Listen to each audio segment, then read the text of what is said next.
Hi అండి అందరికీ. KSR చేతి వంటల ఛానల్కి స్వాగతం. మరో రెసిపీతో మీ ముందుకు వచ్చేసానండి ఇవాళ.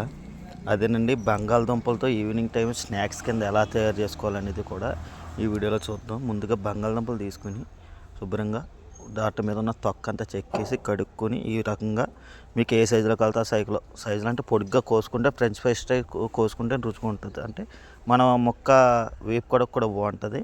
కడుక్కొని శుభ్రంగా ఒక పొడి క్లాత్లో పెట్టి ఆ వాటర్ అంతా మొత్తం క్లీన్ అయిపోయే వరకు తుడుచుకోండి. తుడుచుకున్న తర్వాత ఓ పళ్ళెంలో తీసుకుని అందులో కొద్దిగా కారం, ఉప్పు, పసుపు, కార్న్ఫ్లోరు, కొద్దిగా ఫుడ్ కలర్ లైట్గా చిటికెడు అలా జల్లుకొని, అలాగే మీ దగ్గర కొంచెం ధనియాల పొడి ఉంటే ధనియాల పొడి చదువుకుని ఒక 5 నిమిషాలు అలా వాటికి మొక్కలకి అంతా పట్టేటట్టు ఉతికి పెట్టుకుని తర్వాత నూనె పోసుకొని ఇలాగ మనం ఫ్రై చేసుకుంటాం. డీప్ ఫ్రై చేసుకోవాలి.